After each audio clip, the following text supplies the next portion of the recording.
Noviembre de 1938. Tras 4 meses de lucha en torno al río Ebro, las fuerzas de ambos bandos están extenuadas y al borde del colapso. La situación del ejército republicano es dramática. Desde el inicio de la guerra civil en 1936, la República ha ido perdiendo terreno y las tropas de Franco dominan ya las 3/4 partes de la península.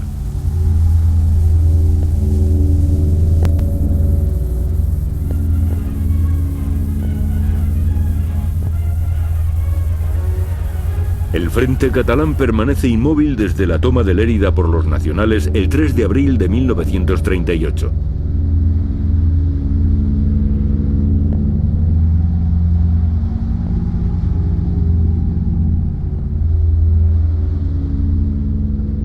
Después de 2 años y medio de guerra civil, el último episodio militar de importancia está a punto de comenzar.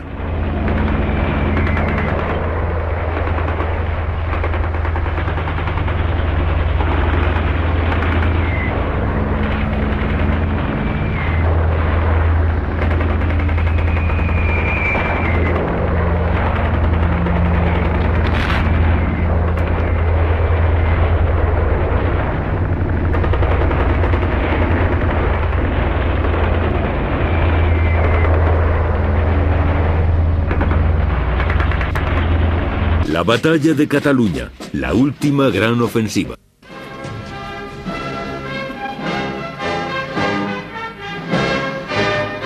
Terminada la batalla del Ebro, se ofrecen a Franco 3 claros objetivos estratégicos: Madrid, Valencia y Cataluña. Sus colaboradores militares mantienen diversas opiniones, pero Franco decide la conquista de Cataluña y fija la fecha del 10 de diciembre de 1938 para iniciar la campaña. El ejército del norte se encargará de llevar a cabo la operación. Está mandado por el general Fidel Dávila y lo componen 6 cuerpos de ejército: el de Urgel, el de Aragón, el del Maestrazgo, el de Navarra, el marroquí y el cuerpo de ejército italiano, que cuenta con 4 divisiones: la Littorio, veterana de Guadalajara, compuesta casi totalmente por italianos, y las flechas negras, flechas azules y flechas verdes, con mayoría de mandos italianos y la casi totalidad de la tropa española.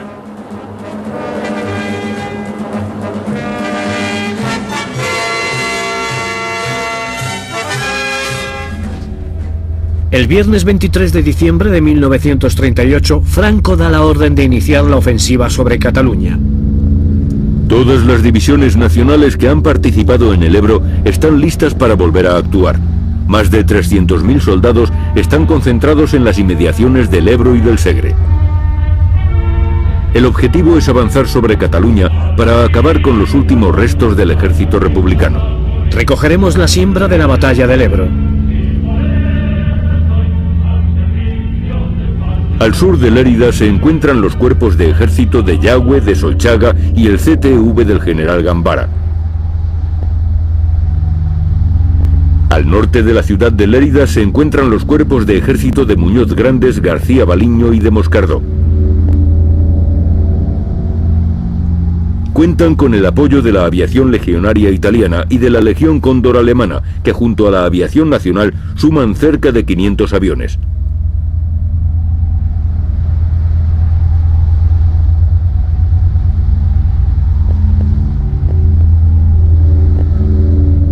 Su potencial artillero también supera con creces al de las fuerzas republicanas, con cerca de 5.000 ametralladoras, 1.000 fusiles, 2.000 morteros y cientos de baterías antiaéreas. Poseen más de 1.000 piezas de artillería apostadas por todo el territorio catalán.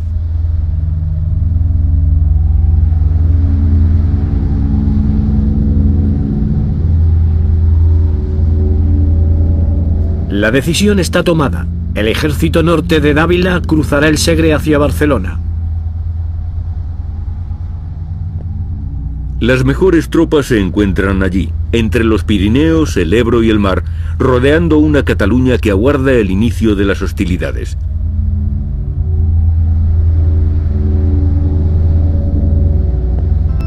En los preparativos de la ofensiva militar, el Estado Mayor Nacional divide la zona de ataque a lo largo de un frente de casi 200 kilómetros, entre la desembocadura en el Ebro del río Segre y la cordillera pirenaica.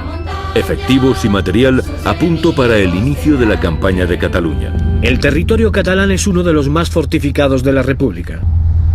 En noviembre, el general Hidalgo de Cisneros, jefe de la aviación republicana, es enviado a Moscú para comprar un cargamento de armas de una magnitud hasta ahora desconocida en la historia militar. 7 barcos trasladan el material a España, para reforzar al ejército republicano en Cataluña.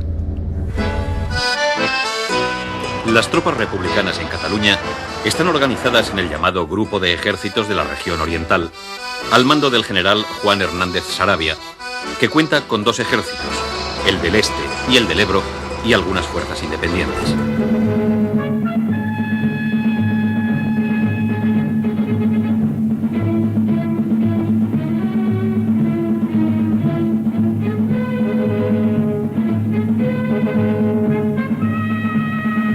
Franco también ha previsto ataques desde el mar. A finales de 1938 la región se encuentra aislada, bloqueada por mar, separada del resto de la España republicana y sin posibilidad de acceder a las armas procedentes de la URSS, retenidas esas en la frontera. El dominio nacional marítimo es total.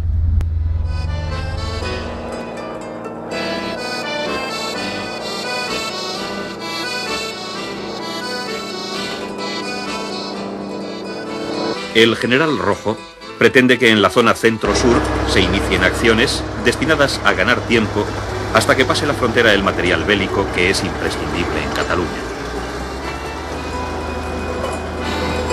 Se pone en marcha una ofensiva anfibia sobre Motril que se suspende ante la oposición del general Miaja, que manda el frente centro, y el almirante Buiza, jefe de la flota.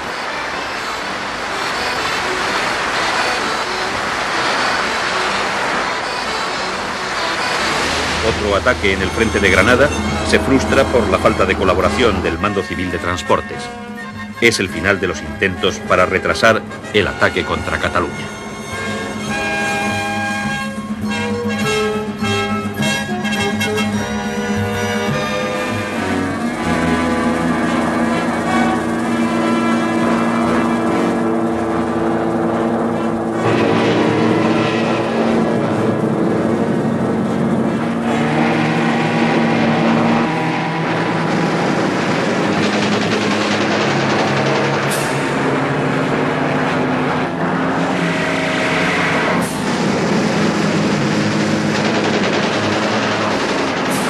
Decidida la ofensiva, aumentan los vuelos de reconocimiento. El general Dávila se lanza a la ofensiva en la madrugada del 23 de diciembre con unos 300.000 hombres en 6 cuerpos de ejército.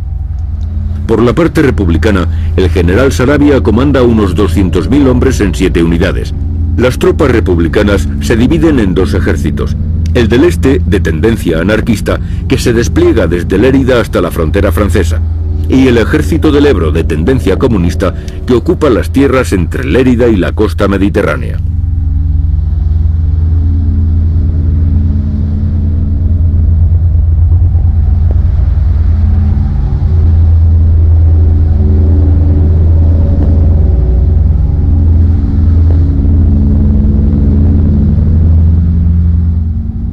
El plan del general Rojo es esencialmente defensivo. El 23 de diciembre de 1938, los cañones del Cuerpo de Ejército de Aragón, dirigido por Moscardó, machacan las posiciones del 12 Cuerpo Republicano.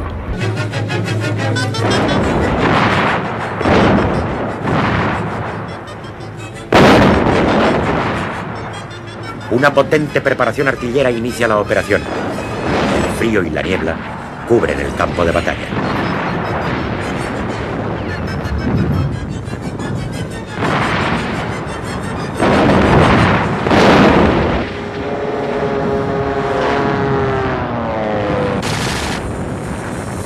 El ataque se realiza en 2 direcciones.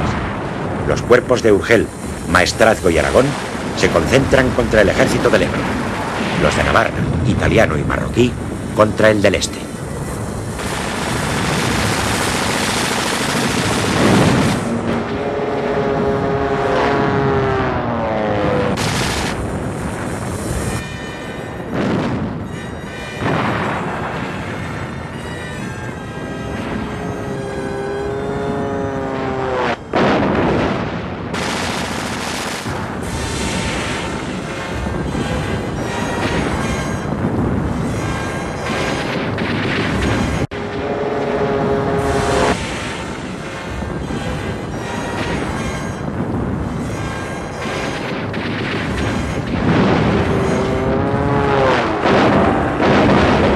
Ataca el CTV.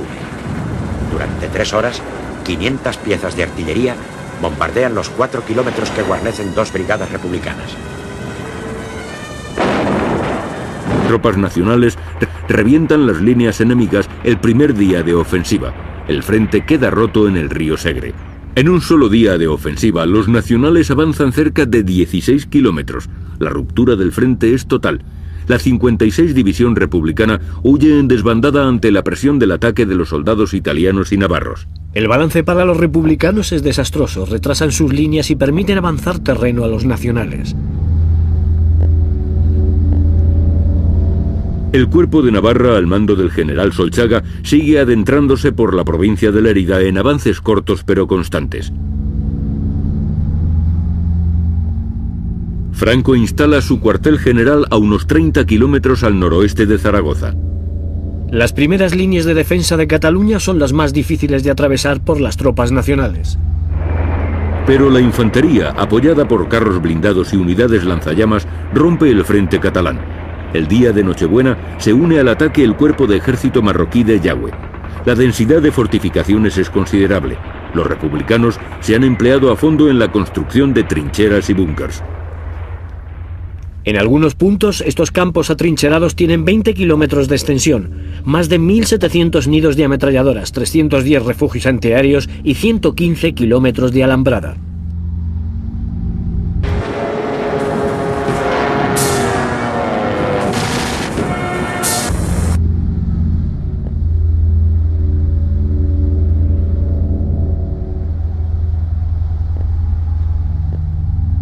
El frío del invierno de 1938 es muy intenso y las sierras están cubiertas de nieve. Las condiciones climáticas son pésimas.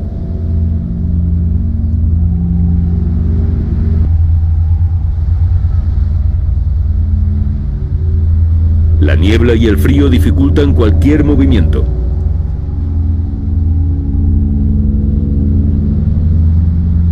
El 25 de diciembre los avances del CTV italiano y las divisiones navarras se tornan más lentos. El cuerpo de Tagüeña se encarga de contener el ataque.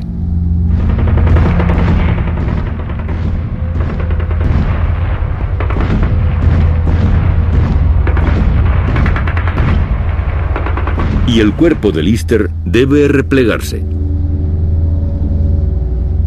El avance nacional prosigue imparable, asegurando una amplia línea de frente al norte y sur del Segre. Poco a poco, en una intensa lucha de desgaste, las fuerzas republicanas van cediendo terreno.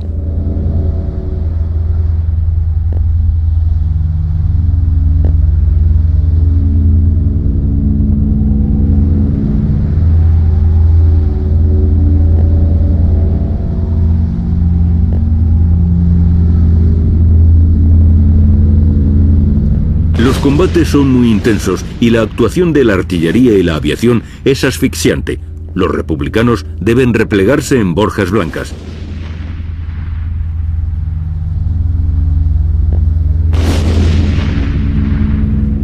Las tropas navarras toman Granadella, a 30 kilómetros al sur de Lérida, el 29 de diciembre. Los italianos del CTV tratan a su vez de tomar Borjas Blancas, a pocos kilómetros de Granadella. La localidad es un objetivo vital para dar vía libre al cuerpo de ejército de Aragón, que espera en la cabeza de Balaguer.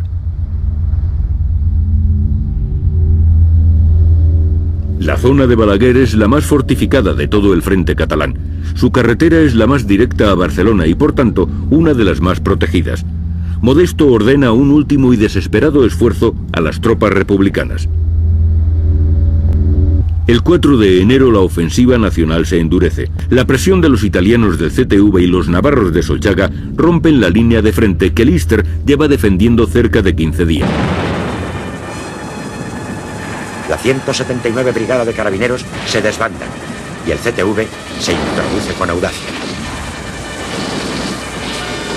Al día siguiente, el Estado Mayor republicano conoce la orden de operaciones franquista hallada en el cadáver de un oficial italiano y ordena que 2 cuerpos de ejército, reforzados con blindados, ataquen al CTV en uno de sus flancos.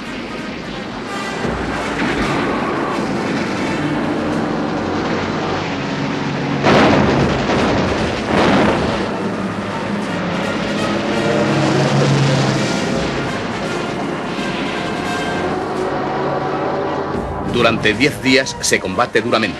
Los republicanos pelean a la defensiva en el Segre, donde el terreno montañoso les favorece, e intentan desesperados contraataques en la zona del ejército del Ebro, situado en llano y con muchas unidades deshechas o desbandadas.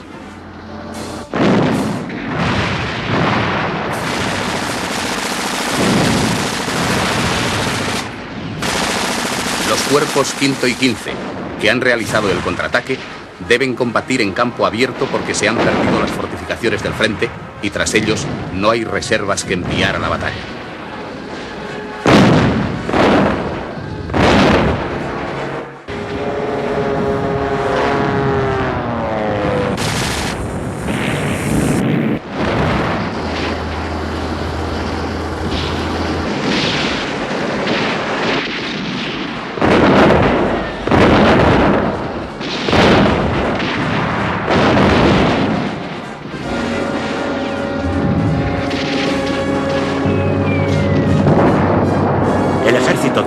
Es machacado por la aviación y resiste hasta que se desbanda su Brigada 94. Su división de Flechas Negras aprovecha la coyuntura para avanzar hacia Artesa de Segre, donde entran el 4 de enero. A primeros de año, el gobierno republicano ordena la movilización de los hombres de 18 y 40 años. La medida es ineficaz. Los reclutas no llegarán a terminar su periodo de instrucción militar. Lo que necesita urgentemente el ejército de la República no son hombres, sino más armas y, muy especialmente, más aviación.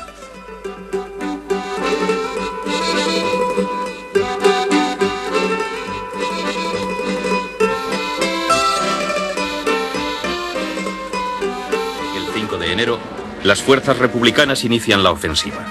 Rompen el frente y ocupan varias poblaciones. La resistencia y los combates por parte de los republicanos son de una violencia enorme, probablemente el último gran sacrificio bélico de la guerra civil. Las tropas de Gambara realizan un espectacular avance y se apoderan de Borjas Blancas el 6 de enero de 1939, capturando centenares de prisioneros. Se cierra la primera fase de la ofensiva sobre Cataluña.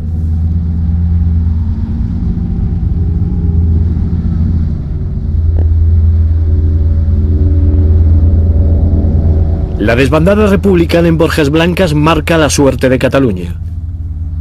Gracias al terreno llano y suave de Urgel, favorece el desplazamiento y el avance del CTV de Gambara. El avance, espectacular, es ya de 80 kilómetros desde el punto de partida. Los carros Fiat Ansaldo y su versión lanzallamas participan destacadamente en la campaña de Cataluña. La resistencia republicana va transformándose en contención y posteriormente en retirada. Se defienden enconadamente hasta el 6 de enero de 1939, cuando las tropas nacionales envuelven el frente desde el norte y el sur. A comienzos de 1939, la batalla que presentan los republicanos es meramente defensiva. Frentes rotos, tropas dispersas, soldados que huyen, caos y desorganización. Todas las poblaciones catalanas van cayendo en manos nacionales como piezas de un dominó.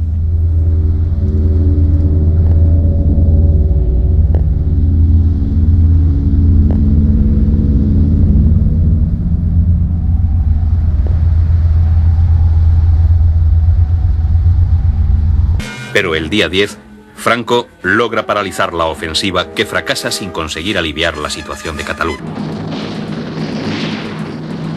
El CTV consigue llevar a cabo la guerra de movimientos infructuosamente intentada en otras ocasiones.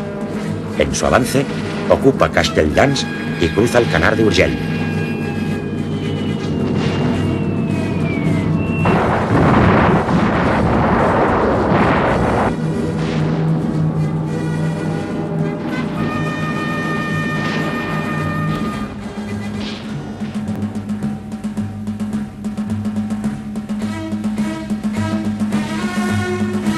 Entretanto, prosigue la ocupación de Cataluña y sucesivamente irán cayendo distintas poblaciones. De acuerdo con una orden de Rojo, los republicanos retroceden hasta la segunda línea de resistencia. En 2 semanas, los republicanos han consumido la mayor parte de sus posibilidades y recursos en Cataluña. El avance franquista no se detiene y prosigue la ocupación de diversas poblaciones en Lérida y Tarragona.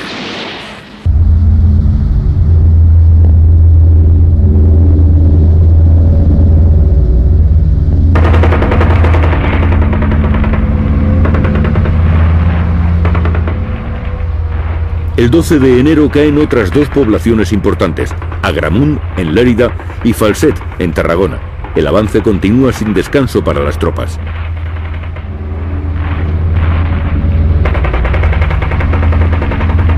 En Barcelona, Negrín toma medidas de urgencia. Moviliza a un nuevo grupo de reemplazo que incluye a los ciudadanos de ambos sexos entre 17 y 55 años. Cada movilizado pondrá por su cuenta manta, calzado y cubierto. El puerto de la ciudad condal se convierte en un objetivo básico para la aviación nacional. En Barcelona no hay casi refugios, el metro está muy poco profundo y los bombardeos han de soportarse sin apenas amparo. La moral de los ciudadanos está muy minada y dentro de los refugios antiaéreos esperan que acabe la pesadilla cuanto antes.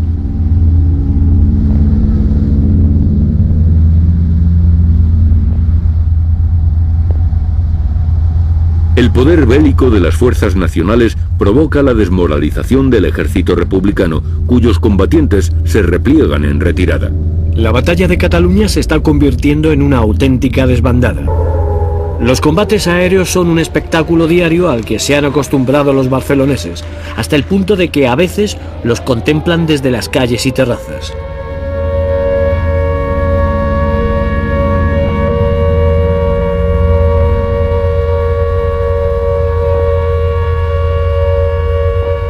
Al atardecer, las Ramblas y las principales avenidas de Barcelona se quedan desiertas bajo los proyectiles. Las bombas caen en el puerto y en el casco viejo. Ningún barrio barcelonés se libra de sus efectos devastadores.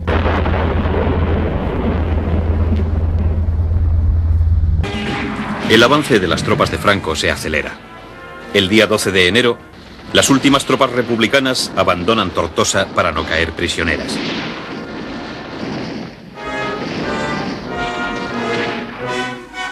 Al amanecer, las tropas nacionales cruzan el Ebro y toman la ciudad. Su aspecto es desolador, con las calles obstruidas con los escombros y con la mayor parte de los edificios destruidos tras la huida de los rojos. Obvio es decirlo, en Tortosa los dinamiteros cumplieron concienzudamente su satánica misión. He aquí el puente sobre el Ebro, volado como tantos otros, por los que han sembrado de ruinas nuestro solar. Trincheras enemigas junto al río, inexpugnables hasta la llegada del general Yagüe.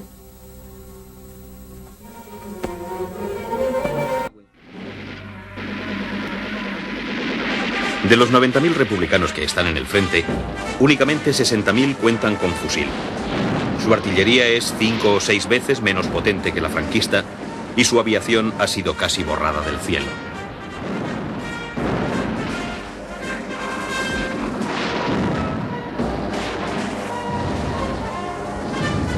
El frente salta en pedazos en el sector sur, donde Valls y Tarragona quedan amenazadas. Una vez más, el quinto cuerpo de Lister es colocado ante la brecha y combate denodadamente. Preguntan alto quién vive, responderemos en alta voz. Los voluntarios del rey Don Carlos, vivan los fueros y religión. Para defender Tarragona, los republicanos han acumulado todos los recursos disponibles. Pero las tropas de Yagüe entran en la ciudad el 15 de enero. La conquista es recibida con alborozo en la España nacional. Déjame, mujer, luchar, que pronto regresaré. Con el trono y el altar, la paz conmigo traeré. A la mañana siguiente se iza oficialmente la bandera roja y gualda en el balcón principal del ayuntamiento.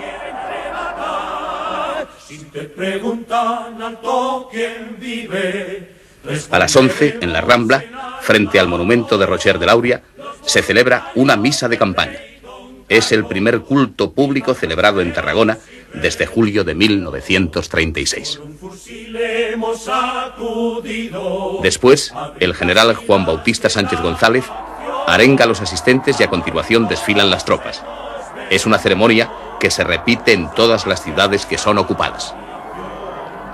Déjame, mujer, luchar, que pronto regresaré. Con el trono y el altar, la paz conmigo traeré.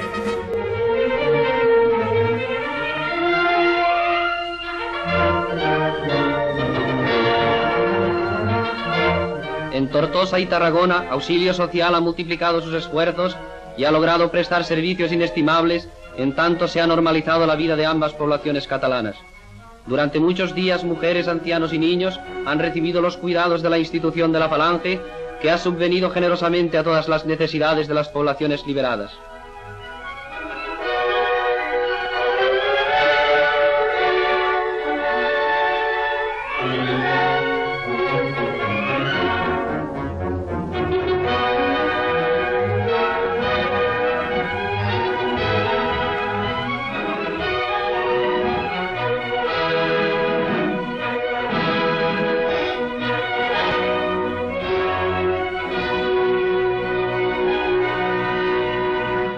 Finalmente, el ejército republicano de Cataluña quedaba prácticamente destruido, al igual que importantes efectivos de material de guerra.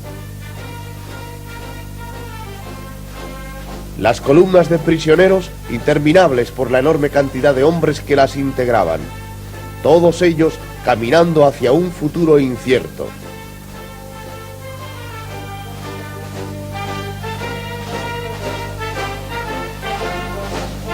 A partir de estos momentos, las marchas nacionales serán fáciles, en algunas ocasiones casi un paseo militar. Una vez tomada Tarragona, no hay descanso para las tropas nacionales. Enfilan todos los caminos hacia Barcelona. Los republicanos empiezan a estar acorralados. Salvo algunos entusiastas, la mayoría sabe que la defensa de Barcelona no será como la de Madrid. Por la carencia de alimentos, los barceloneses llegan incluso a alimentarse de gatos callejeros y palomas.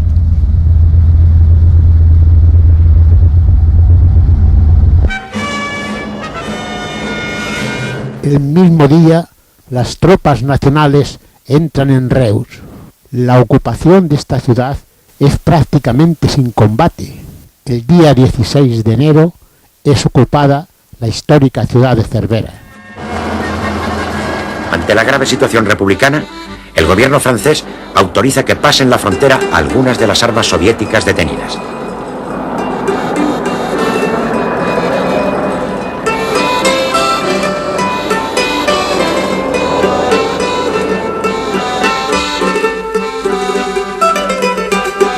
El mismo día de la ocupación de Tarragona, el gobierno de Negrín ordena la movilización general que incluye hasta los hombres de 50 años para realizar fortificaciones.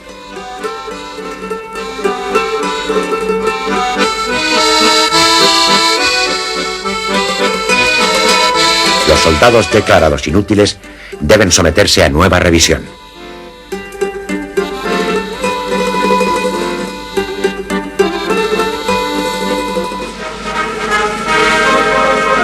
A medida que las fuerzas nacionales se acercan a Barcelona, en las emisoras de radio se suceden las alocuciones de los dirigentes republicanos reafirmando la justicia de su causa y alentando a la resistencia.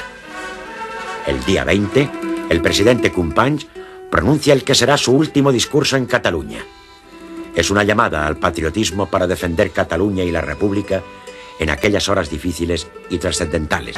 Lo que representa la nostra lluita pels valors universals de la pau, del treball i de la justícia. I anem a la guerra impregnat per aquests sentiments i per a guanyar aquests postulats. Visca la llibertat catalana!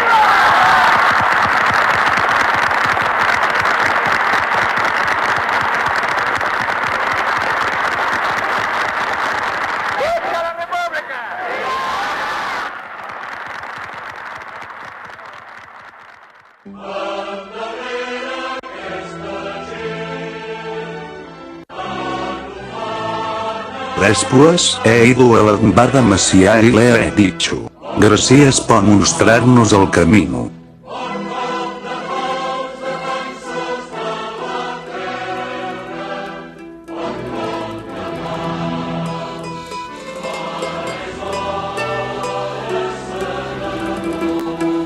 También en toda la prensa barcelonesa se alienta a la resistencia. Pero los llamamientos a convertir Barcelona en un nuevo Madrid son inútiles. En el Madrid de 1936, todas las ilusiones republicanas estaban intactas.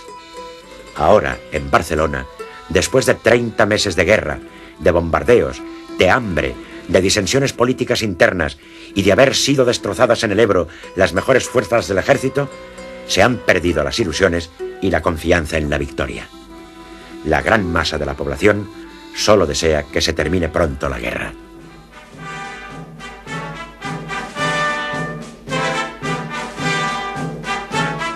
El 22 de enero, el CTV ocupa la ciudad de Igualada y el cuerpo de ejército marroquí, la población de Sitges. Los soldados se abren las sonrisas y las manos. En Villanueva y Geltrú, los rojos volaron con dinamita a la fábrica de neumáticos Pirelli. Para esta labor de destrucción es para lo que reservan su coraje. Con esta catástrofe dejaron sin trabajo a 1.500 obreros.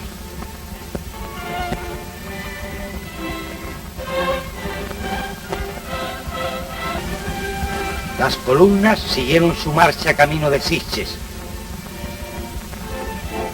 Allí había letreros que pedían al vecindario que se fortificase, pero solo eran letreros.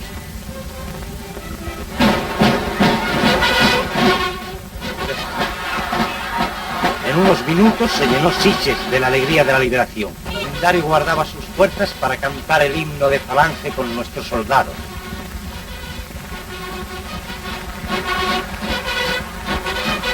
De todas las esquinas surgían aclamaciones.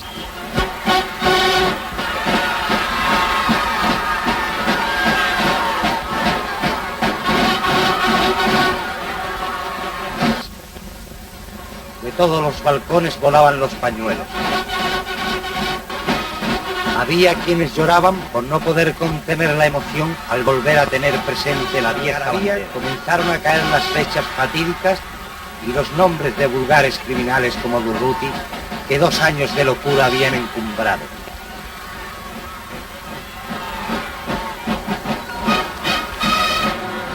El ministro de la Gobernación visitó Sitges al día siguiente de ser liberado.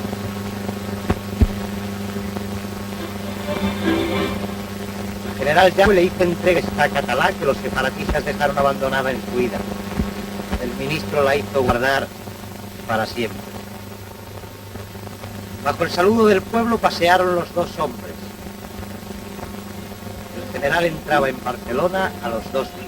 Nuestras tropas seguían su marcha y por trochas y caminos llevaban la victoria.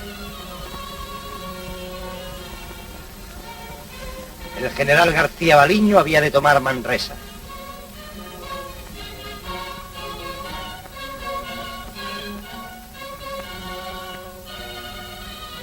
No obstante la voladura de los puentes, la organización constante del ejército derrotado, y siguiendo la marcha arrolladora y triunfal de nuestros heroicos soldados, se llegaba ante Manresa a la hora fijada. Poco después se entraba en ella.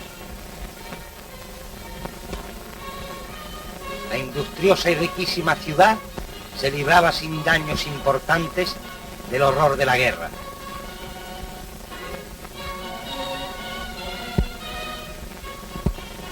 Pronto salieron de sus casas los habitantes, que se unieron a las tropas y pidieron una misa de campaña para agradecer a Dios su liberación. Cuando las fuerzas de Franco han ocupado más de la mitad de Cataluña y se acercan a Barcelona, el gobierno negrín celebra el que será su último Consejo de Ministros en la capital catalana. Acuerda declarar el estado de guerra en todo el territorio republicano. La noticia se publica en la prensa 2 días antes de la caída de Barcelona. Desde el inicio de la sublevación militar en julio de 1936, el gobierno republicano se había abstenido de declarar el estado de guerra para subrayar la preeminencia del poder civil en su zona, frente a la situación en la otra, donde todo el poder está en manos de los militares. Esta declaración de guerra trascenderá en la zona republicana del centro-sur, en la que al faltar la presencia del gobierno, los mandos militares obtendrán una preeminencia casi total que facilitará 2 meses más tarde el golpe de estado del coronel Segismundo Casado en Madrid. El día 23 de enero, las tropas nacionales se encuentran a pocos kilómetros de Barcelona. La llamada del PC y el PSUC y de las Juventudes Socialistas Unificadas a repetir la resistencia de Madrid no encuentra eco. Ante la gravedad de la situación, Negrín ordena la inmediata evacuación de los organismos oficiales hacia Gerona. Centenares de coches y camiones, cargados de funcionarios y de sus familias y de archivos, salen de la ciudad y se suman al río de refugiados civiles que marchan por las carreteras hacia el norte. Cargados con sus enseres.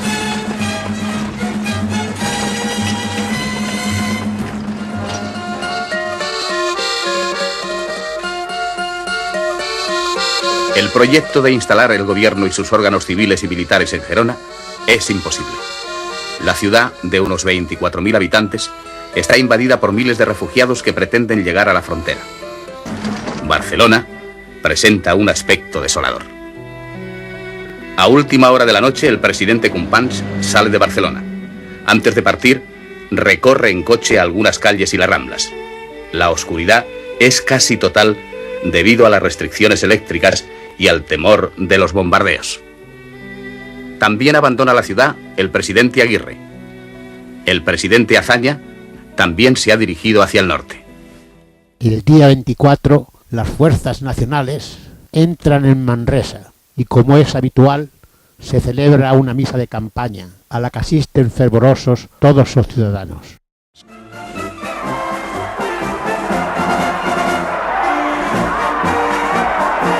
Ese mismo día son ocupadas, entre otras, las poblaciones de Martorell, Sant Boi de Llobregat y Castelldefels.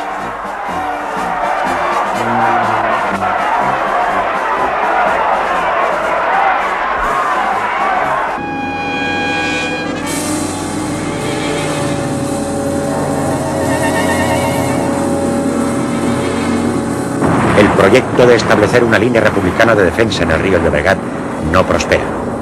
El día 25, las fuerzas del general Franco cruzan el río, venciendo la resistencia republicana, y avanzan sobre Barcelona.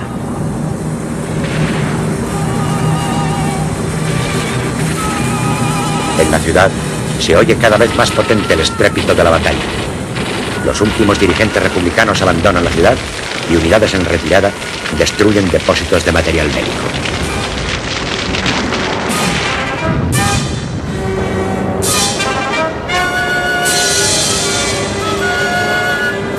Las fuerzas del general Dávila, que han ocupado las alturas del Montjuïc y el Tibidabo, operan con prudencia y retrasan la entrada. Durante unas horas, Barcelona es tierra de nadie.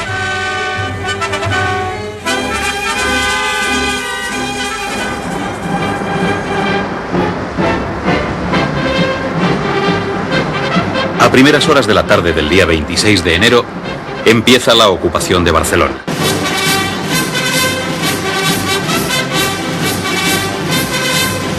Se ocupan los primeros edificios oficiales y se empiezan a ver los primeros pelotones de soldados nacionales por la ciudad.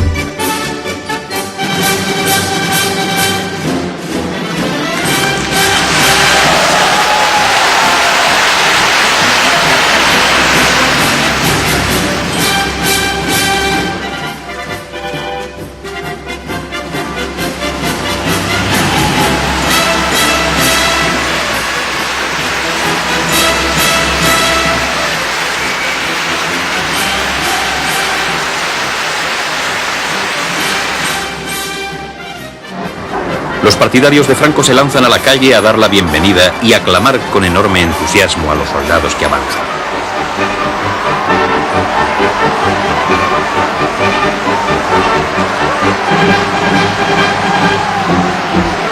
Desde la misma tarde, los altos jefes militares pronuncian enardecidas alocuciones desde las radios barcelonesas. El general Yagüe declara: Y a vosotros, catalanes, que os envenenaron con doctrinas infames, que os hicieron maldecir a España, si lo hicisteis engañados por los falsos propagandistas, os traigo también el perdón, porque España es grande, fuerte y puede perdonar. Y a esos que os engañaron, nuestro desprecio, porque la España de Franco tiene un corazón muy grande y no sabe odiar. Todas las alocuciones terminan con los habituales vítores a España y a Franco, a los que se suma un nuevo grito: ¡Viva Cataluña española!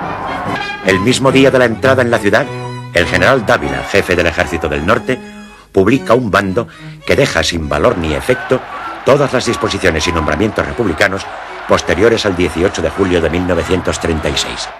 8 de enero de 1939, en la Plaza de Cataluña, se celebra la conquista con una gran misa presidida por el general Yagüe, sus mandos y miembros del nuevo Ayuntamiento de Barcelona.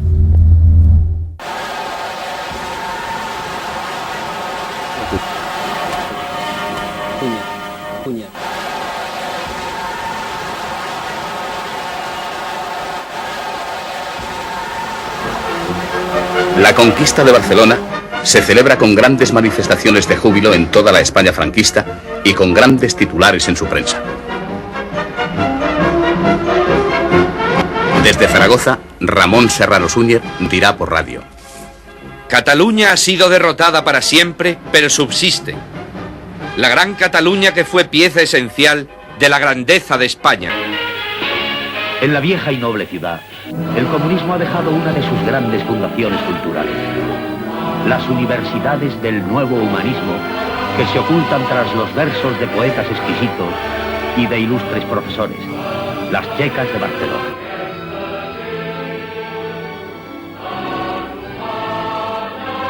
Pero lo que no ha dejado en su vida el comunismo al pueblo español, porque la prisa obliga, ha sido el saqueo de las cajas particulares de los bancos y de los tesoros de museos y templos católicos, habiéndoselo llevado bien a Rusia, o bien es administrado burguesmente por el Partido Comunista Francés, o bien navega rumbo a México a bordo del Vita. Si han logrado escapar de Barcelona, comienza el exilio. Empujados por la metralla, civiles y militares huyen hacia la frontera de Francia. Una pequeña parte del gobierno puede instalarse más al norte, en Figueras y su castillo. El día 1 de febrero se reúne el Pleno de las Cortes en el castillo de Figueras, convocada secretamente para evitar un bombardeo. Asisten 62 diputados, algunos llegados desde Francia, a donde regresarán acabada la sesión.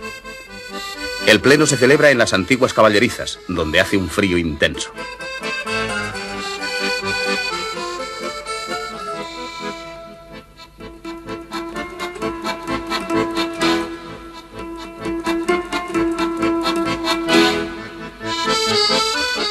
Martínez Barrio abre la sesión con un breve discurso. Tras él interviene Negrín de modo largo, tenso y emotivo. Expone la gravedad de la situación militar y las causas que las han provocado. Declara que si se pierde Cataluña, continuará la lucha en la zona centro-sur. Todos los diputados, puestos en pie, votan la confianza al gobierno. El Pleno de las Cortes de la República no vuelve a reunirse jamás. Una vez conquistada Barcelona, el Ejército Liberador Nacional ha seguido su marcha victoriosa, empujando fuera de España a la horda marxista. Puentes y carreteras dinamitados son leves obstáculos para su marcha. Los zarpadores trabajan en la reconstrucción de los caminos para que puedan pasar por ellos el grueso del ejército.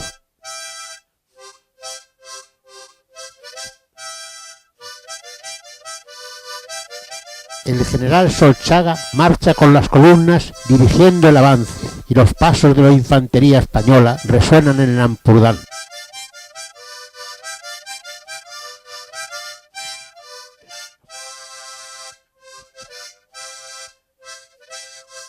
Por todos los pasos y recodos del paisaje asoman los rostros curtidos de los soldados de España, y los payeses comprueban cómo no era cierta aquella infamia que hablaban de invasión extranjera.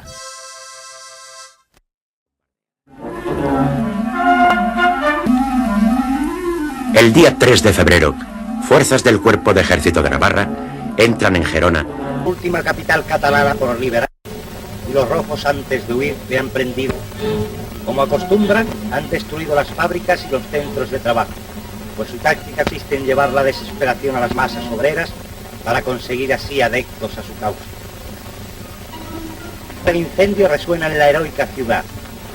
Gerona, que supo resistir en otras épocas a los invasores extranjeros, hoy no aguantó ni una hora, porque los extranjeros eran los que la poseían, y los que iban hacia ella eran las tropas de la España inmortal. Los soldados colaboran con el vecindario en sofocar los incendios.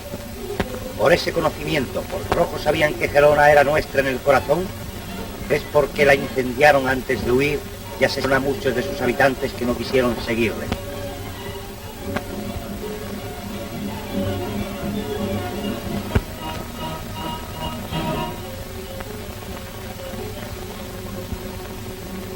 Los tontos de circo abrían tiendas en todas partes.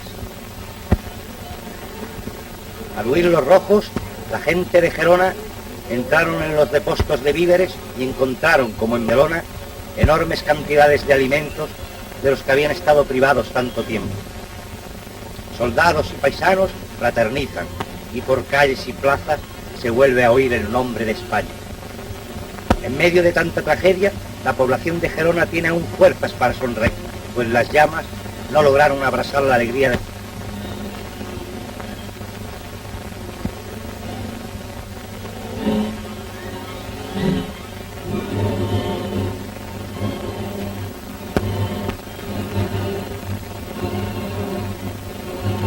El Camilo Alonso, que al frente de la Cuarta de Navarra ocupó la ciudad, revista sus fuerzas horas después.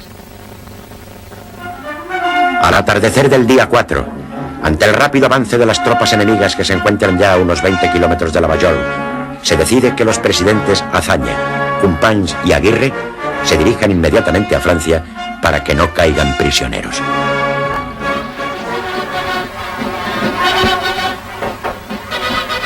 Al saberse en Barcelona la liberación de la capital hermana, se organizaron manifestaciones que recorrieron la ciudad. ¿Quién dijera que esta masa de falangistas entusiasta, que este pueblo ardoroso en su alegría por el triunfo, solo lleva 8 días incorporado a España? Ved en 8 días el cambio operado en las calles de Barcelona. Los rojos rezagados deben ver con asombro y rabia esos bosques de brazos que se extienden al paso de las banderas.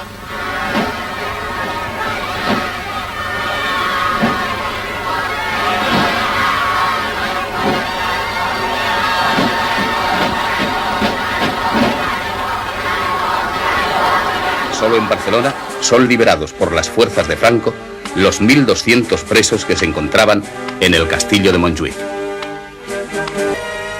En tanto que los rojos, en su huida, dejan 4 asesinatos masivos. En el colegio seminario del Collell, próximo a Bañolas, son abatidos 48 presos, entre los que se encuentra Robert Probassas, jefe de la Falange en Cataluña.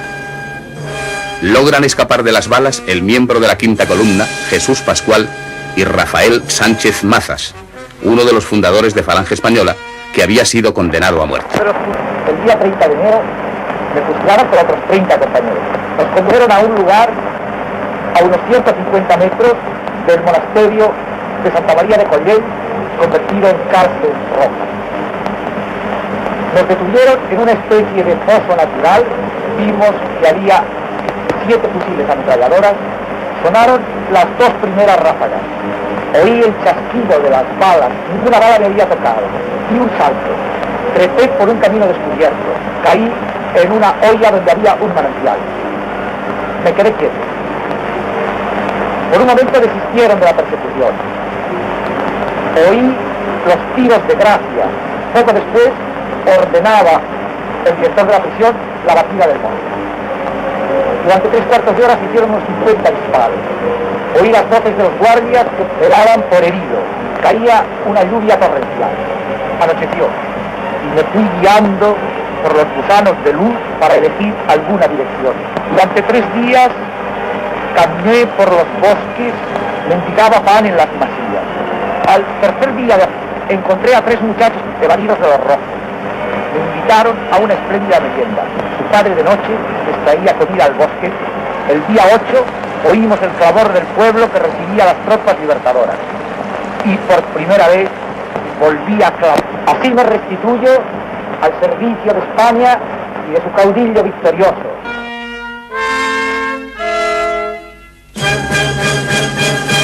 Unos días después, en La Tallada, cerca de Gerona, son asesinados 13 presos procedentes de la cárcel de esta ciudad.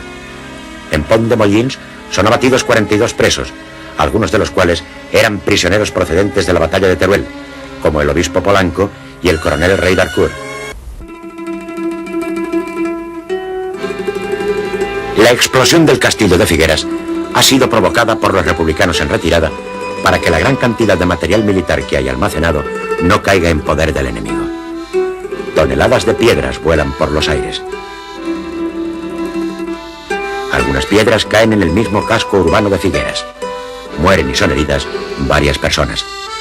Unas horas antes se ha producido otra explosión similar en Llers, en cuya iglesia hay almacenadas unas 200 toneladas de explosivos. Aquella misma noche entran en Figueras las primeras patrullas del ejército de Franco.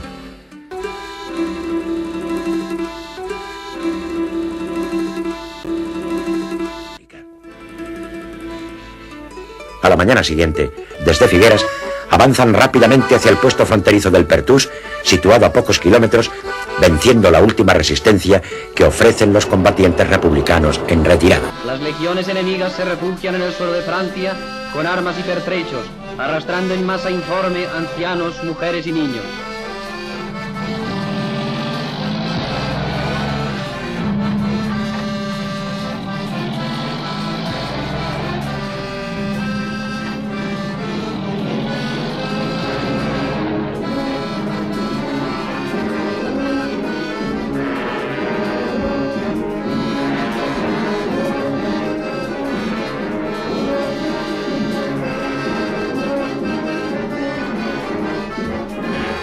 Llamado presidente Negrín, en el momento de atravesar la frontera del Pertús y subir a un magnífico automóvil que le hará olvidar los campos de concentración donde yacen hacinadas las pobres víctimas de sus prédicas.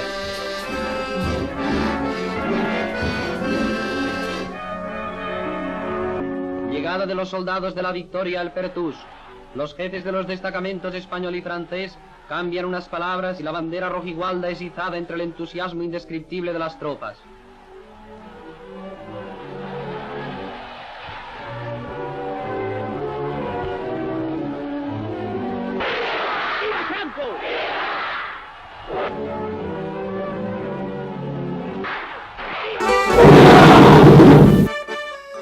el general Juan Bautista Sánchez izará oficialmente la bandera roja igualda.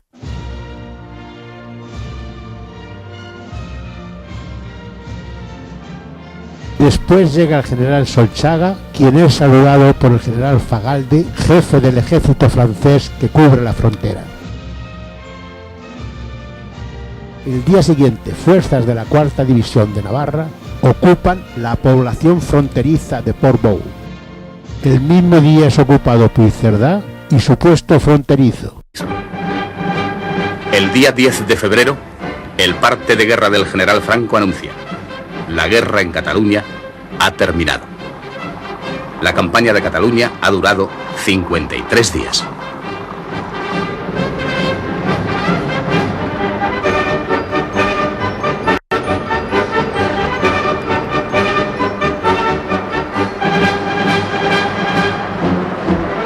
El 21 de febrero, 10 días después de la ocupación total de Cataluña, se celebra en la Diagonal de Barcelona un gran desfile militar presidido por Franco para celebrar la victoria. Abre la marcha el general Gambara, jefe del CTV, acompañado de su Estado Mayor. Pasan los italianos, siguen las fuerzas marroquíes y españolas.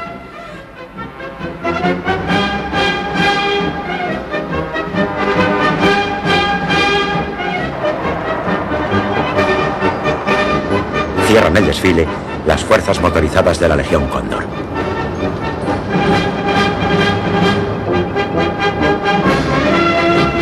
Terminado el acto, Franco se dirige por radio a los catalanes. Españoles de Cataluña, el grandioso desfile de nuestro invicto ejército por la capital de Barcelona es el acontecimiento más grandioso de nuestro renacer. Catalanes, no olvidéis nunca que por la redención de esta querida patria entregó España su mejor tesoro, la sangre generosa de su juventud, sublime ofrenda a la unidad de la patria.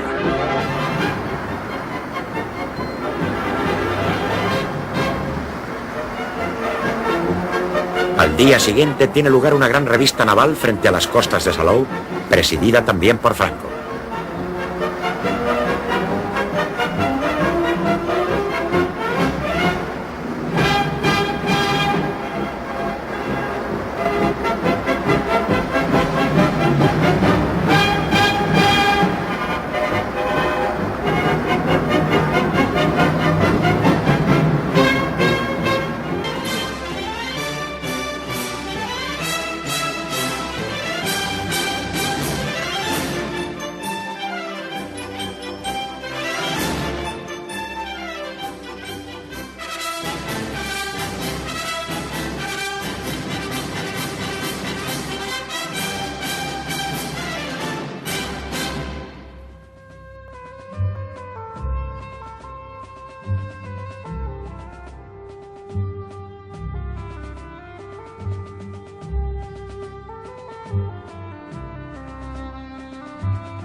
triunfo!